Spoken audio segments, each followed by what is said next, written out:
The discovery of an object from outside our solar system is sparking debate in the scientific community. The object is called 3I Atlas, and NASA says that it's a comet that was first discovered in July.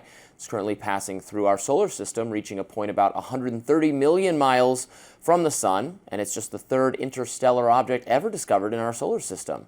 There's lots of questions being asked about where it actually comes from, and some are questioning what it even is. Now, NASA insists everything they've studied about it so far leads them to believe that it's just a normal comet. But physicist Avi Loeb isn't totally convinced. He suggests there's a chance, even if it's just a small one, that the comet is artificially made, meaning it's alien technology.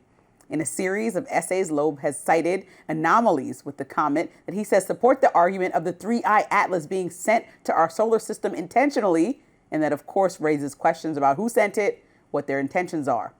Loeb says that even if it's most likely a comet, his alternative hypothesis is worth looking into because of the massive implications it would have for humanity if it turned out to be true. Loeb is also a Harvard professor and founder of the Galileo Project, which was created to search for evidence of extraterrestrial life. He joins us now here on Rising to talk about his ideas. Welcome back to the program.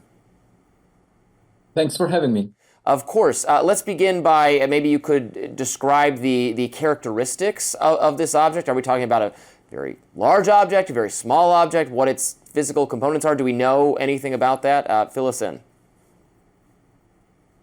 As soon as it was discovered, it was obvious that this object is quite large. And that was July 1st, 2025. And my wife wanted us to go on vacation, but I realized that I have to write a paper, so I didn't really enjoy the beach much. I estimated the size has to be of order Manhattan Island if the brightness stems from the reflection of the object.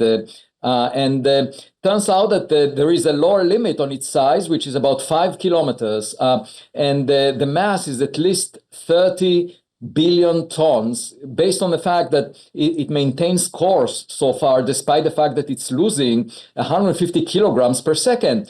This is a big object. It's a million times more massive than the first interstellar object discovered 8 years ago. And the question is, why haven't we found millions of smaller objects before we find this giant one? And then on top of that, it looks as if it came along the plane of the planets around the sun. The chance of that happening at random is 1 in 500. And the question arises as to whether this trajectory was planned as part of a reconnaissance mission, because it's coming very close to Mars, Venus, and Jupiter, unusually close. For that, you need to arrange a special timing so that it will be at the right time at the right place. And it came closest to the sun yesterday. Unfortunately, we can't look at it from Earth because the Earth is on the opposite side of the sun. That could have also been a hint of a technological design. We found in the gas around it, we found nickel without iron, very little iron, mostly nickel. And the only place where we have such a composition is nickel alloys that are produced industrially for aerospace applications.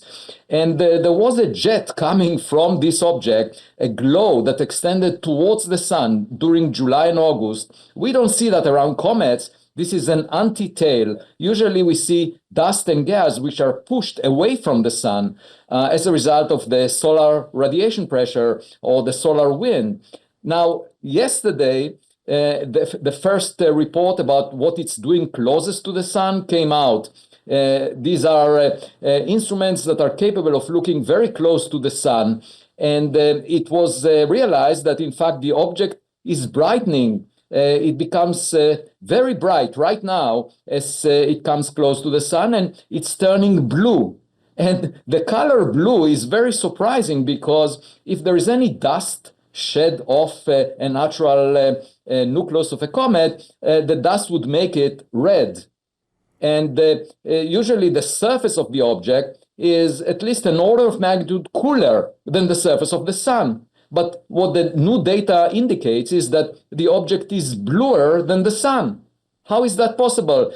For that, you need to arrange a temperature somewhere on the object which is higher than the temperature of the sun in order for it to be bluer than the sun. And the sun has a surface temperature of 5,800 degrees Kelvin above absolute zero. That's huge. that's 20 times the temperature on Earth right now. So the question is, what is going on? And I'm saying it could be a black swan event where we expect it most likely to be a natural object, but we have to attend to the possibility that it might not be natural just because the implications would be huge for humanity.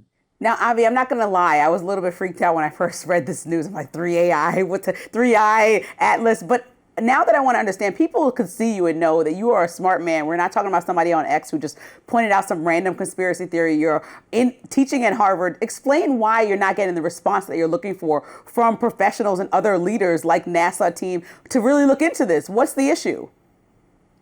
Yeah, the issue is that scientists, and that's completely justified, very often are attracted to the most likely explanation.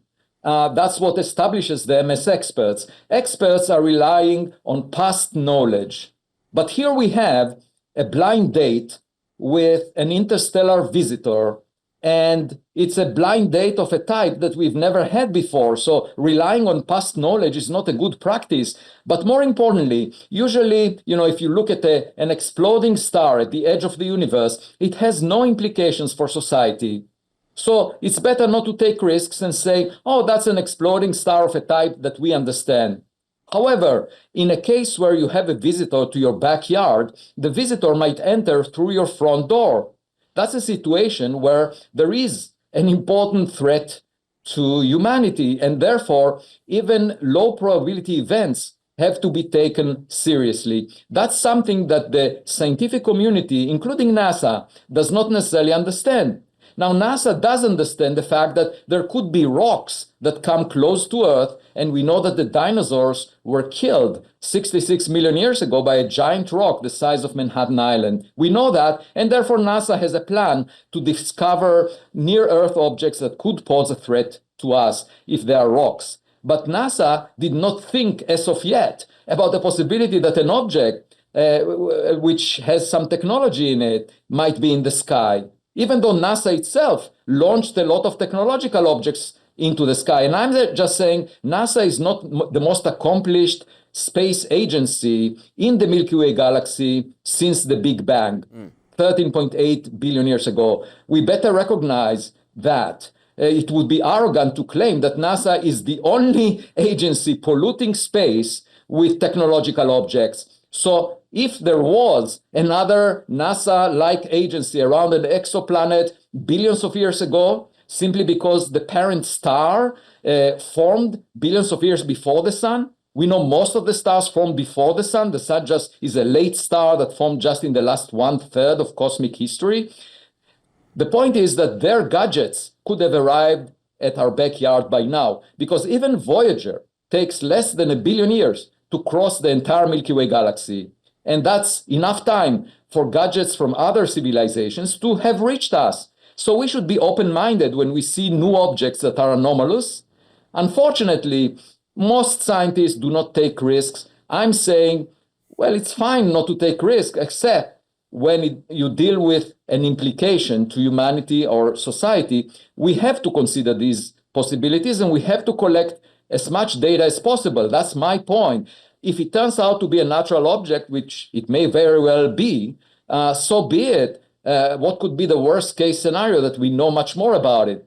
But we cannot just dismiss it as a natural object that we don't need to take data about. Dr. Loeb, thank you so much for joining us to elucidate that. Very fascinating. Thanks for having me. Microsoft founder and former richest man in the world, Bill Gates, surprised many people with an essay that he published on Tuesday. Now, Gates has long been a vocal activist for fighting against climate change, donating billions of dollars to support climate research and investments. But in his essay, Gates writes that a strategic pivot is necessary in the fight against climate change and that some of the money spent on it should be redirected elsewhere. Gates says in part, quote, "Our chief goal should be to prevent suffering, particularly for those in the toughest conditions who live in the world's poorest countries. Although climate change will hurt poor people more than anyone else, for the vast majority of them, it will not be the only or even the biggest threat to their lives and welfare. The biggest problems are poverty, disease, just as they always have been." He then listed his 3 tough truths about climate change. The first one says climate change is a serious problem, but will not be the end of civilization. The second says temperature is not the best way to measure our progress on climate. And lastly, health and prosperity are the best defense against climate change. Gates went on to say that he knows some people will call him a hypocrite for saying this, but he expanded on his thoughts in an interview with CNBC. Shouldn't we, in our awareness of how little generosity there is to help, measure, should we get them a measles vaccine or should we do some climate related activity? And if we stop funding all vaccines and that, saved you 0.1 degree, would that be a smart trade-off? That's the kind of question we have to ask. So I'm a climate activist, but I'm also a child survival activist. Now, some people online viewed Gates' essay as him turning his back on his old beliefs. Maxwell Meyer, writing for Arena magazine, writes on X, "This is a white flag from someone who fought hard for an insane set of ideas and lost." Daily Wire reporter Megan Basham says, "Here's what I know. Stick to what you know to be true long enough, and eventually the fever passes, fashionable trends crumble, and you can hold your head high, knowing that you never bought into the consensus." Now, Gates' comments come ahead of the United Nations Climate Change Conference. The 30th annual meeting is held in Brazil from November 10th to November 21st. Well, I welcome Bill Gates to Club Reality, which is not that climate change is not happening or that it's made up or anything like that. Human activity, well, the climate has been changing for hundreds and hundreds of years, for as long as there was climate on planet Earth, and human activity does contribute to it. That's not in contention, but the more apocalyptic predictions of climate, of people active on that issue, did not come true. From ridiculous things to, there's going to be the extinction event. There's overcrowding, overpopulation, all that stuff. None of it happened, which is good. And just prioritizing fighting rises in temperature, if the trade-off is living miserably or starvation or the disease mitigation efforts thwarted in the third world, that would not be worthy trade-offs. So I agree with what he's saying here completely, that this was not his position prior, but he's landed in the correct place. I wonder if, like liberal left climate activists, people, their hair is going to be on fire because of this, contributing to the hole in the ozone with their burning hair follicles.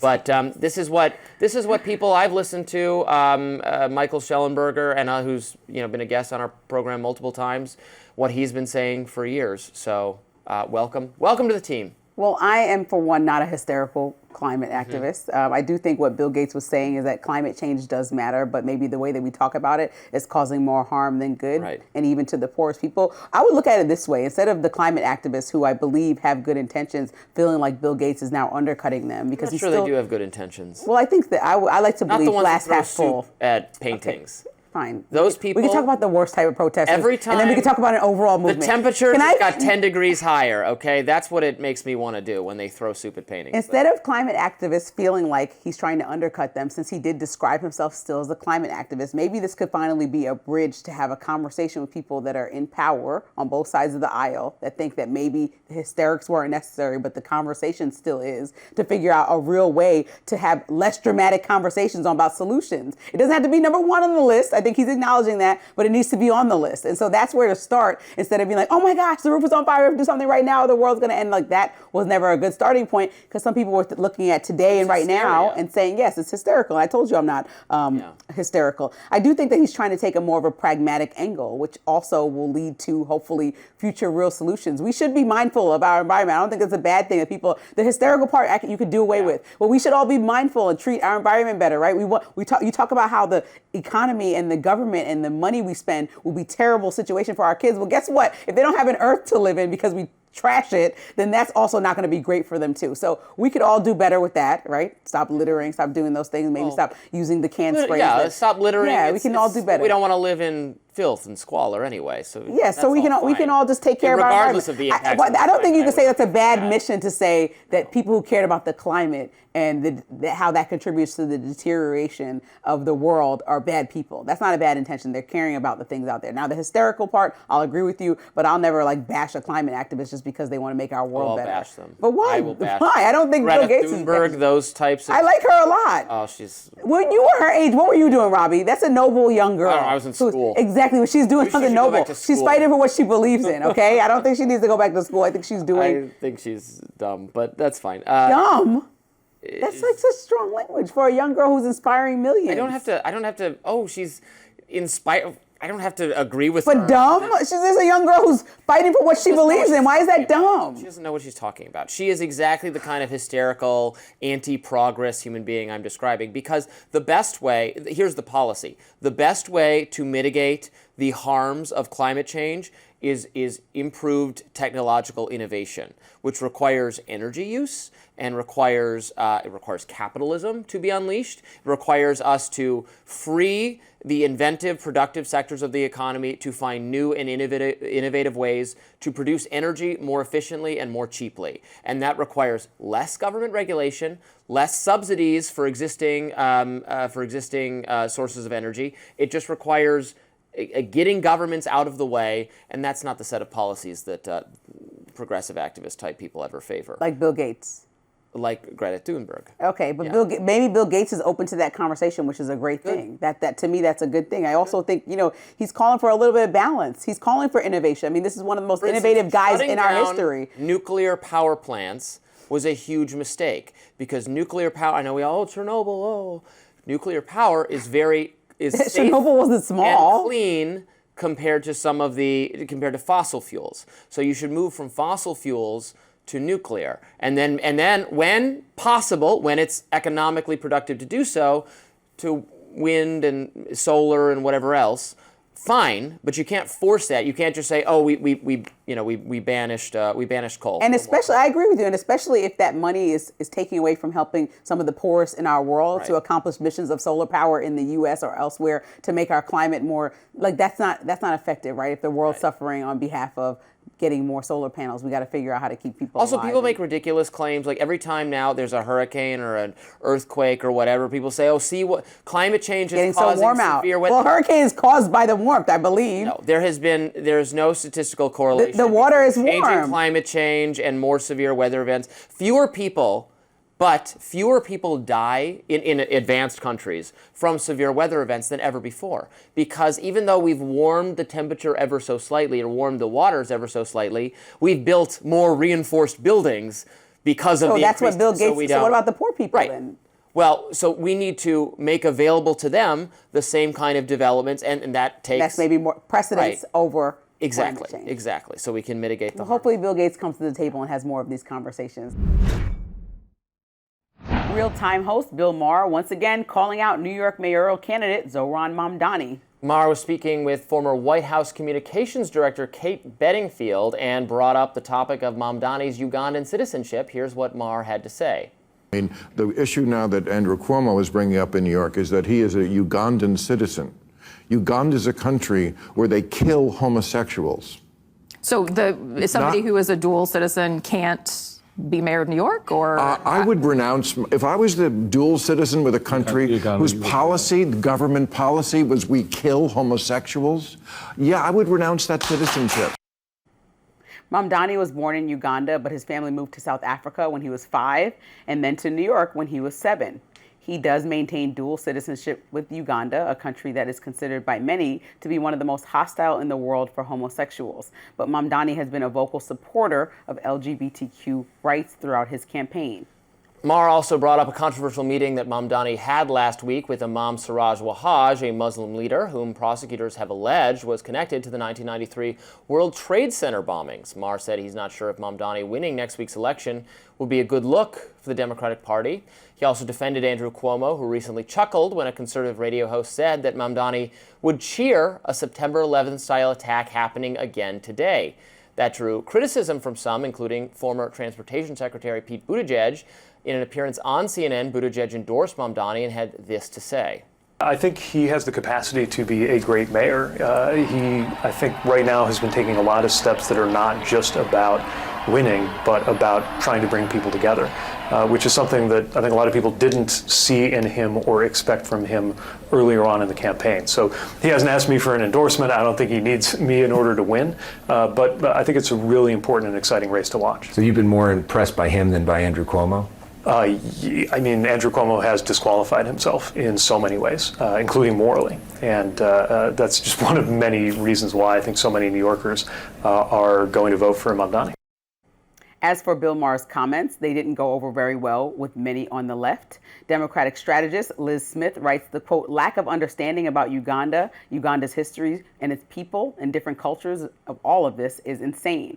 And writer MJ Salem says, quote, Zionist Bill Maher couldn't care less about Uganda's treatment of homosexuals. He's just using it as a pretext to oppose Mamdani. I don't know about that. I mean, I don't know about being born because your parents were somewhere and then you renounce the entire country as part of your campaign about New York. Mamdani has been very direct and clear about his support for New Yorkers and focusing on those issues. People have asked him about a slew of issues around the world, and he's like, I'm talking about New Yorkers. So if New Yorkers want to talk about that and what I have to say, then I'll talk about that directly. And I think that that answer is the right answer where you're not running for a federal election. I think they're just wondering why he hasn't renounced. But if somebody asks him the question, he surely can. I think the fact that the question wasn't on the table. I don't think he's going to renounce his Ugandan citizenship. Why should he? No, he shouldn't soon. let go of the citizenship, but he can denounce what the government's doing. I don't think you should let go of a citizenship to a whole entire country. There's plenty of things that President Trump has done that people might say, oh, you should I should move away to Canada. I hate when people say that when they're about to leave the country because they don't like an elected official. You know, I don't like. So I just think that's ridiculous that you're asking this man to take away the fact that he's able to transport back and forth to the country that he was born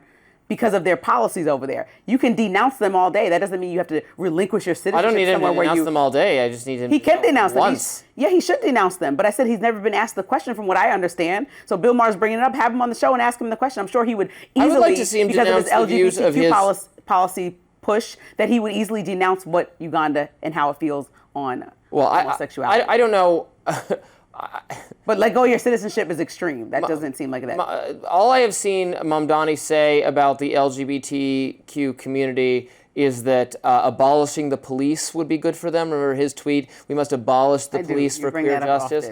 I'm not sure why getting rid of the police would be some positive move for protecting gay people. Maybe he can explain that to me, although I guess he's backpedaled from that position.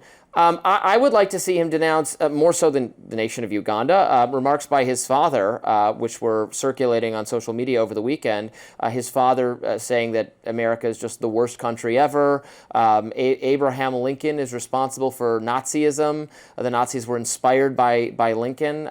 It was just some absolutely baffling remarks to me. Maybe we'll discuss them tomorrow. Maybe we'll play them. Why his father hates this country, clearly prefers the Islamic extremism of a place like Uganda, and I want to know if that's indicative of Mamdani's thinking too. Okay, and then, if so, is it appropriate for someone of those views or someone of that family to be presiding over a city that was attacked by Islamic radicals 20 years ago? And I think people have been trying to make some kind of connection like this for so long. And even when Cuomo was on a recent radio show and agreed or seemed to smirk or laugh or entertain the conservative radio host who said Mamdani would be, quote, cheering if the 9/11 attacks happen on his watch, I think that's disgusting. And that's when you get into the conversation about what are we really talking about? Are we trying to be have a phobia of Mamdani and his upbringing here? Or are we actually tying something to some facts? I don't think that the man would like to see 9/11 happen to the city that he's campaigning to be mayor of. And then, then you get called an Islamophobic for wondering about for bringing up if he would cheer on 9/11. I don't think any New Yorker would cheer on 9/11. I think that's disgusting to say. I pointed out that there was like a cartoon on Friday or something of the plane flying into the tower,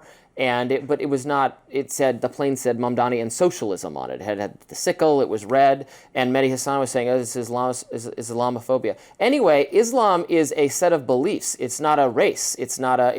It's just as one can criticize religious extremism and do criticize religious extremism when we're talking about Christianity or anything else. Now we can't criticize this. You could criticize Mamdani, but saying he would cheer on what basis would he cheer on the 9/11 attacks, the most disgusting attacks in our country's history? Tell me that why he would cheer criticism of Mamdani, I don't think that he would. My criticisms of Mamdani are mostly focused on his very radical and very extreme economic agenda, his socialist agenda, which is radical and is extreme. And that's fair. I don't know Let's that his definitely Muslim call it- views are particularly Fine, extreme. that's why I said let's his call those father's that. Muslim views are very extreme Fine, indeed. but so let's say like a week out before the election, you want him to focus on renouncing. I mean, not you.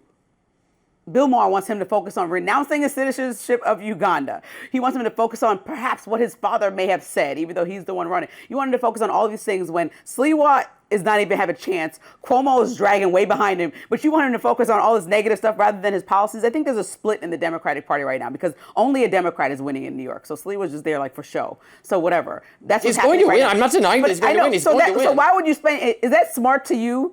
Tactically, he can address all this when he wins. But a week out from the election, you want him to sit there and say, oh, let me announce all these critics who actually don't even want me here in general unless to mock my policies. Let me answer to all of them or answer to the constituents that are propelling him up. I think Cuomo historically has the minds, and I'm saying this as a New Yorker. I'm born and raised there, and I talk to older people there. There's still some interest in Cuomo, the name recognition, the way that people felt about his past leadership. People are skipping over a lot of things that I find that are, like I feel like Pete Buttigieg, he shouldn't run. But the fact that he's still in the race, that's fine. He's in the race. So yeah, I don't have anything nice to say about Cuomo. But that's what I'm saying. And then the younger people like Mamdani a lot. There's an extreme disconnect. So you always talk about allowing the younger people to have a voice. I think they do here and in New York, and we're just going to see how these policies play out. A lot of them might be pie in the sky. We'll see how they all fall into place.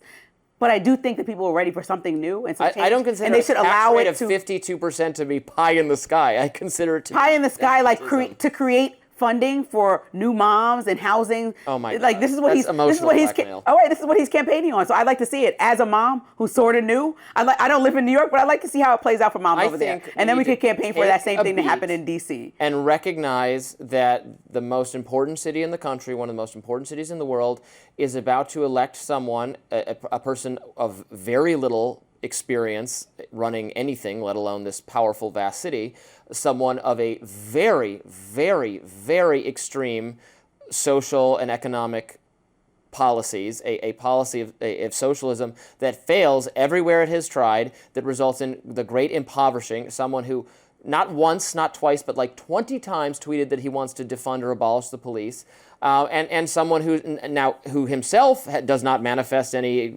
extremist religious views at all, but certainly comes from a family that does. So I am very troubled by what New York is about to decide. I don't doubt that they're going to do it, and that there are, to be clear, there are no good alternatives.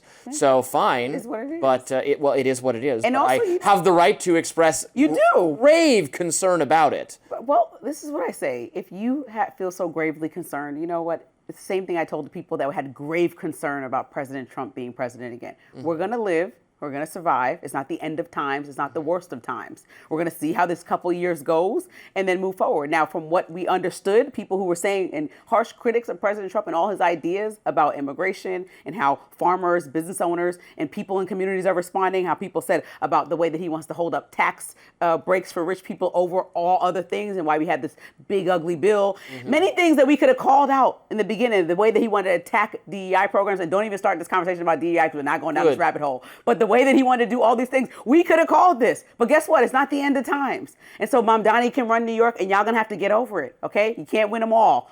Sliwa don't have a chance over there. I think abolishing the just move police on. is a more Just radical move on. agenda than eliminating some diversity programs. You know what? Well, we disagree. Well, and I don't think the I term guess was we to abolish disagree, but police. the American people do not. No, because it wasn't to abolish the police. I told you for the last time.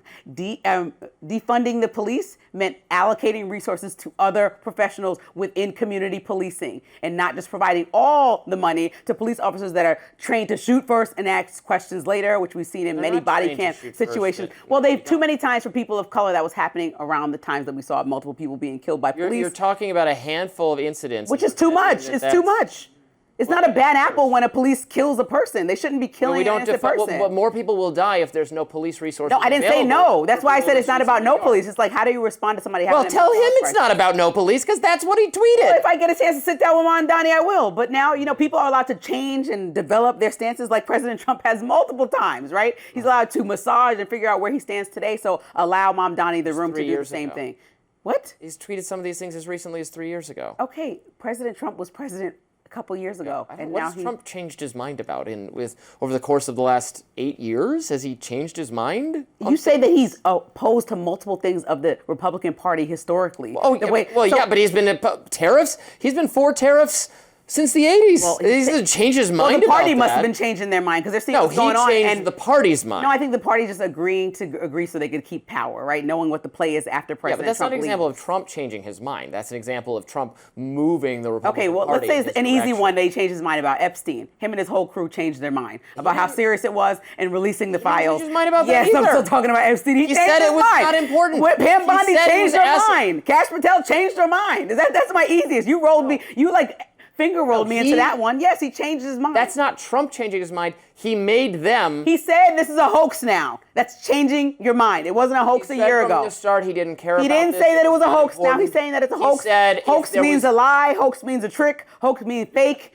Okay, what is he doing? Saying it's just not true, though. No, he said in interviews that releasing the Epstein files was not nearly as important as the other things he wanted to release, that he's not opposed to doing it, but he thinks some innocent people would be smeared by association if he did it, and so they'd look at it, but it was not a main And then his priority. team That's went on what he said. rampages, his team that are directly aligned with him and some of his top spokespeople, Cash Patel Okay, and if your Pam claim Bondi. was people who work for Trump have been forced to change their positions on issues because of Trump, I would have agreed with you. But that's different than saying Trump changed his mind. I think that he was one of the people that was going to release the Epstein file. He leaned into that with MAGA. That's why people were so excited for these files to be released. And then all of a sudden now it's a hoax and a lie and irrelevant. That's to me a swing, if not a complete flip-flop.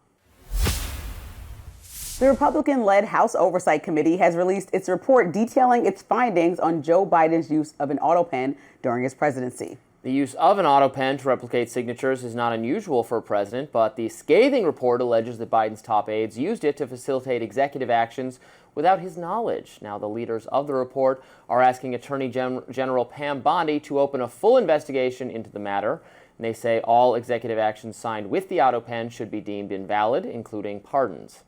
Now, the 100-page long report reads in part, as President Biden declined, his staff abused the autopen and a lax chain of command policy in order to effect executive actions that lack any documentation of whether they were in fact authorized. The committee has found that there was in fact a cover-up of the president's cognitive decline and that there is no record demonstrating President Biden himself made all of the executive decisions that were attributed to him. Now, the Oversight Committee is led by Representative James Comer, who says this will go down as, quote, one of the biggest political scandals in U.S. history. And House Speaker Mike Johnson joined in on the calls for Biden's presidential pardons to be voided. And this report includes 47 hours worth of transcripts and testimony revealing that every executive action signed by the autopen without written authorization from President Biden should be voided. This is an unprecedented situation in American politics and government. The actions of President Biden simply were not all his own actions, and there are major implications to that, including all the pardons that he signed. Over the summer, as the committee was working on its report, Biden repeatedly denied the claims that his administration was issuing executive orders and pardons without him knowing about it. In a phone interview with the New York Times in July, he said, quote, I made every decision, and then called President Trump and other Republicans liars. Representative Robert Garcia, the ranking member of the House Oversight Committee, released his own statement following the report. That statement reads, quote, despite this sham investigation, every White House official testified President Biden fully executed his duties as President of the United States. The testimonies also make it clear the former president authorized every executive order, pardon, and use of the autopen. As for what happens next, Pam Bondi says her DOJ team is already conducting its own review of the Biden administration's use of the autopen. She says the new information in the House committee's report is extremely helpful, which is good news. Man, talk about beating a dead horse. Yeah, beating a dead horse. Well, oh we had gosh. the dead horse was our president. No. And I don't want him beaten. I want him held accountable. I just want. Okay, before we get into it, because I think there's a lot to talk about here, and a lot that we might agree upon, a lot that we won't agree upon, certainly. But a major point and a reality check in this whole thing is that Axios reports this committee report was actually only issued by Republican-led majority, meaning no Democrats wanted to do this, and it was also cherry-picked. They cherry-picked parts of this entire transcript and testimony by Biden's team, and full transcripts and the interviews are not even available, and they'll be released later. So once we have all that information, I'm happy to sort through this with you. But because Republicans only picked through the information and decided what was best and what was worst, then that is what we're going off of. And, anything can be salacious if I clip together parts. We know that apparently Trump thinks that Canada's team in government is being salacious because they pick parts of a speech that actually go together and tell a story that a past president was trying to tell. So if that's the case, we don't like cherry picking. Let's just have equal opportunity, no cherry picking. This team is cherry picking. And so once we get that clear, we understand that, right? We can't just have Let's do it this only way. Republicans Let's get picking out President sound bites. Biden back on camera. Because he was on camera just this week, so. Giving a prepared remark. Let's ask him, like, President Biden, we'll read through all the names. We'll put some fake names in there and see if he can tell the difference. Did you pardon this person? Well, who wants a quiz? Did you pardon this person? He should be in his retired phase of life. Who wants to get quizzed, Robbie? That's ridiculous. I bet he wouldn't know who he'd pardoned and who he hadn't. I bet he wouldn't know. So I mean, I know that he didn't know because I did a radar a year ago about how he had inadvertently pardoned the Cash for Kids scandal judge. Do you know of this? This was a infamous scandal. I think it's from Pennsylvania. But Trump has a pardon czar. Let me finish. And they pardoned this guy who, reprehensible, sent kids to a detention center because he'd been paid to send them there. It was a whole scandal. Got released during COVID, was supposed to go back to jail, just got a pardon, and the administration got out, why did you pardon this guy? And they said, we pardoned this guy? What? We have no idea what you're talking about. They didn't even know. He didn't know what he was doing. He didn't know what he was doing while he was president. Historically, and that's the concerning thing. Presidents pardon a lot of people, every single president, Democrat and Republican, and Trump has a pardon czar, meaning that he might be like, oh, she advised me, yeah, okay, let's do it. And then he says I hope for the most part that they explains why he's doing it, which is nice. Sure. And that's him. Sure. That's not an aide writing Listen, that. I don't know. Trump is our oldest inaugurated president. I can't tell. I don't know. Sometimes I wonder. Does anyone think an aide is writing his Truth Social posts? I don't. I think that's him. Look, I think I'll find a point I would that we bet can, my life on it. I'll find a point that we can discuss about this because I think that we agree here. When I saw that, and I found it interesting that some of his closest aides, Biden and Joe Biden, because we know Joe Biden was the warden in this situation from what we understood, a lot of those closest aides in this investigation have pleaded the fifth. So they won't even give any information surrounding whether Biden was sheltered in any way or whether he had, and not about the autopen, specifically about his cognitive decline. Yeah, they don't want to talk about it. Right, which I think is interesting. But I think that Steve Ricchetti, he said he's one of Biden's top aides. He said that he blamed the chattering class on why Biden had this downfall. And he thought that it was the chattering class of the same media that you don't like the same media that's starting to criticize President Biden after that. I think that, so when I saw that, I was like, I'm going to give Robbie his moments here because I think. It's not the media's fault that Biden, is the media's. He said it was a cheap shot and the chattering class that made that disastrous debate performance more exacerbated than what he actually felt it was and what the team knew what happened was that he had a tired guy there. He's delusional. That is a delusional perspective. That's the perspective of the inner circle and Karine Jean-Pierre. I must say, maybe it goes to say there's more than one person that has that thought because Karine Jean-Pierre said there's nothing was wrong with it. There's 7 of them, and they're morons for thinking this. They're just they could not be more out of touch. They should not work in politics again. They should leave the country. They should be phased out. Extraditing folks just because of a belief? Well, they're wrong and they're bad. And look, it's not my problem. They have wrecked the Democratic Party's credibility with the American people. I guess that's good news for Republicans. They're Republicans' best friend. No, they're going to independent now.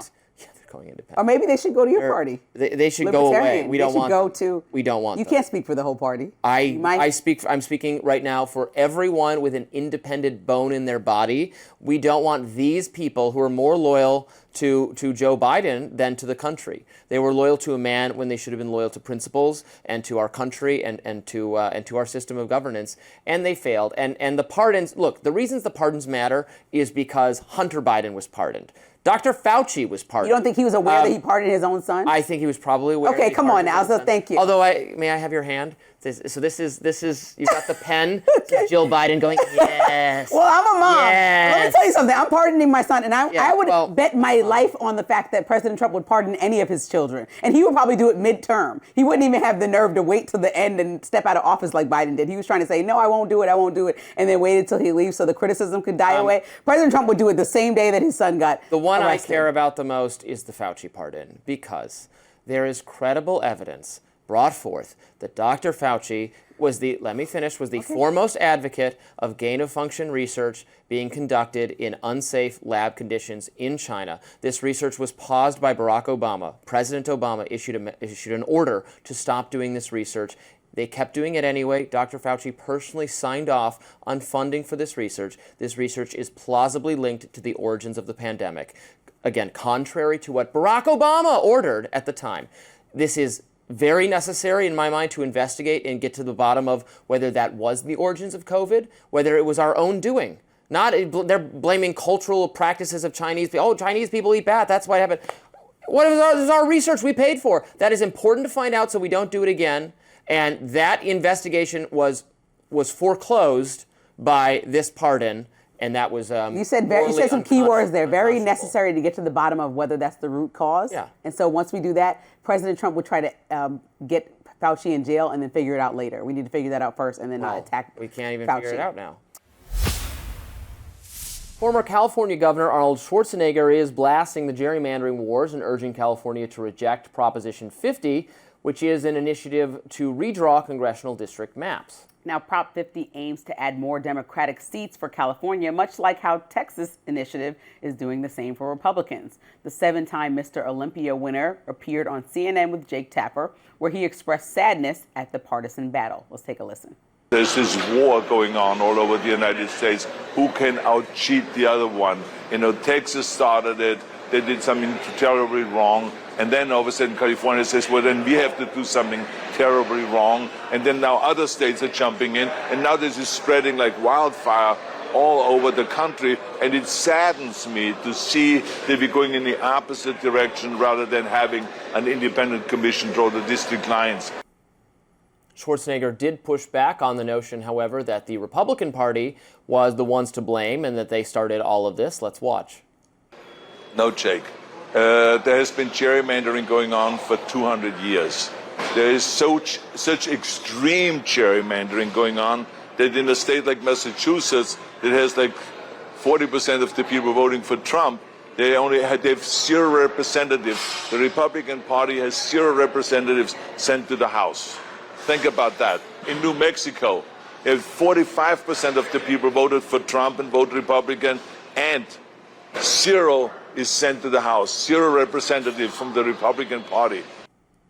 Yeah, I think Schwarzenegger makes a good point that we should not pretend that gerrymandering is just something that Republicans are doing. There are states, as he's pointed out, that have significant, albeit minority, populations of Republican voters that get 0 representation. The same is true for Democrats. If Republicans start tinkering, to squeeze more seats out of their safe states, then Democrats do the same, and it's a kind of an appalling system, and one that creates more warped polarization, because when you create, both parties have an interest in creating these very safe seats for their own, like they're fine with that. They're like, okay, well, this state, you get these seats and we get these seats, and none of them are competitive, which means then the most far-left liberals can get elected and the most far-right Republicans can get elected because they're safe seats.